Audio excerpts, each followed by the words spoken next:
কারা শপথ নেবেন নেবেন এটা তাদের ব্যক্তিগত ব্যাপার।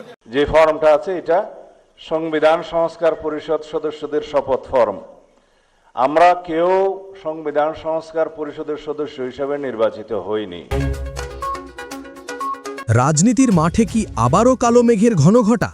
দীর্ঘ প্রতীক্ষার পর 17 ফেব্রুয়ারি 2026 রোজ মঙ্গলবার দিনটি হওয়ার কথা ছিল নতুন বাংলাদেশের যাত্রার এক ঐতিহাসিক মুহূর্ত। ত্রয়োদশ জাতীয় সংসদের নবনির্বাচিত এমপিদের শপথ গ্রহণ। কিন্তু শপথ কক্ষের দরজা খোলার আগেই ঘটে গেল এক অভাবনীয় ঘটনা। এক নাটকীয় ঘোষণা দিয়ে পুরো রাজনৈতিক অঙ্গনকে কাঁপিয়ে দিলেন বিএনপির স্থায়ী কমিটির সদস্য সালাহুদ্দিন আহমেদ। ডক্টর ইউনূসের স্বপ্নের সংবিধান সংস্কার এবং জুলাই বিপ্লবের চেতনা সবই কি তবে প্রশ্নের মুখে? শপথ নিয়েও কেন সংবিধান সংস্কার মানতে নারাজ বিএনপি? আর এর জবাবে জামায়াতে ইসলামী কেন দিল আলটিমেটাম? আজকের এই বিশেষ প্রতিবেদনে আমরা খুঁজব সেই গভীর ষড়যন্ত্রের উত্তর। সকাল 10টা, জাতীয় সংসদ ভবন। নবনির্বাচিত এমপিরা প্রস্তুত শপথের জন্য। ঠিক সেই মুহূর্তেই বোমা ফাটালেন বিএনপি নেতা সালাহুদ্দিন আহমেদ।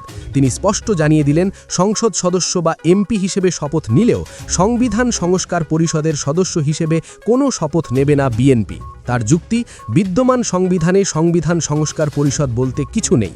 যেহেতু আইনি কাঠামোতে এই পরিষদের উল্লেখ নেই, তাই তারা এতে অংশ নিতে পারেন না।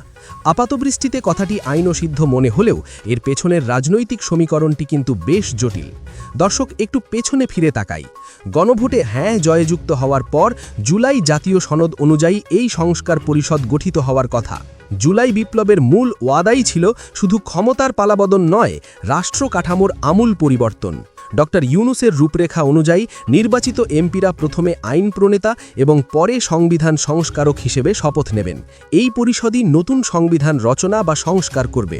কিন্তু বিএনপি ঠিক এই জায়গাটিতেই ব্রেক কষেছে। বিএনপির যুক্তি হল, সংবিধানে যা নেই তার শপথ তারা নেবেন কেন? কিন্তু রাজনৈতিক বিশ্লেষক এবং জুলাই বিপ্লবের পক্ষের শক্তিগুলো একে দেখছে দ্বিমুখী নীতি হিসেবে। এনসিপির নির্বাচন পরিচালনা কমিটির চেয়ারম্যান আসিফ মাহমুদ সজীব ভুইয়া একটি মোক্ষম প্রশ্ন ছুড়ে দিয়েছেন। তিনি বলেছেন, 2026 সালের এই নির্বাচনটি কোন সংবিধানের অধীনে হয়েছে? যে প্রক্রিয়ায় আপনারা এমপি নির্বাচিত হলেন সেটিও তো বর্তমান সংবিধানে নেই। তাহলে এমপি হিসেবে শপথ নিতে পারলে সংস্কারের শপথ নিতে সমস্যা কোথায়? অর্থাৎ যে সিঁড়ি দিয়ে বিএনপি ক্ষমতায় আরোহণ করল সেই সিঁড়িটিকেই এখন তারা অস্বীকার করছে। বিশ্লেষকরা বলছেন, এটি আসলে আইনি সমস্যা নয়, এটি পুরোপুরি রাজনৈতিক কৌশল। বিএনপির এই কৌশলী অবস্থানের বিপরীতে অত্যন্ত কঠোর ও আপোষহীন ভূমিকায় অবতীর্ণ হয়েছে জামায়াতে ইসলামী। দলটির নেতা ডক্টর সৈয়দ আবদুল্লাহ মোহাম্মদ তাহের সাফ জানিয়ে দিয়েছেন, যদি বিএনপি সংস্কার পরিষদের শপথ না নেয় তবে জামায়াতের এমপিরাও কোনো শপথ নেবেন না। জামায়াতের বার্তা পরিষ্কার, সংস্কারবিহীন সংসদ অর্থহীন।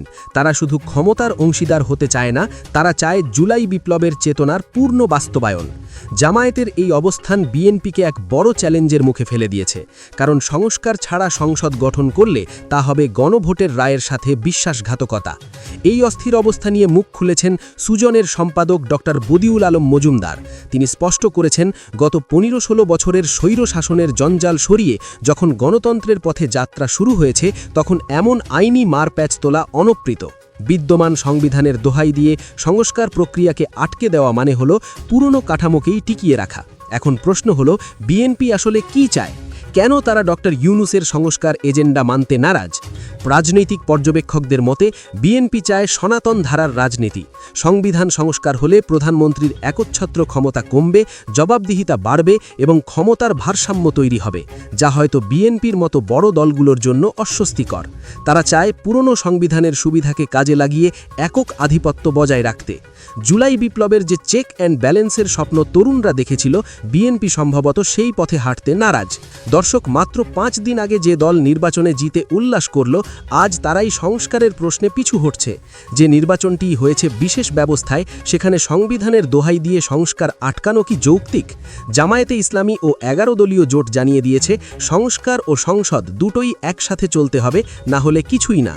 এই অবস্থায় দেশ কি আবারও কোনো সাংবিধানিক সংকটের দিকে এগোচ্ছে? যে দল ক্ষমতায় বসার আগেই জুলাই বিপ্লবের মূল স্পিরিট বা চেতনাকে অস্বীকার করতে শুরু করেছে, তাদের কাছে আগামী 5 বছর জনগণ কি আশা করতে পারে? এটা কি নিছকই আইনি যুক্তি, নাকি পুরনো কায়দায় দেশ চালানোর নীল নকশা? আপনার মতামত আমাদের জন্য অত্যন্ত গুরুত্বপূর্ণ। কমেন্ট করে জানান বিএনপির এই সিদ্ধান্তকে আপনি কিভাবে দেখছেন এবং জামায়াতের এই আলটিমেটাম কি যৌক্তিক। আজকের মতো বিদায় নিচ্ছি। পরবর্তী আপডেট পেতে আমাদের সঙ্গেই থাকুন। ধন্যবাদ।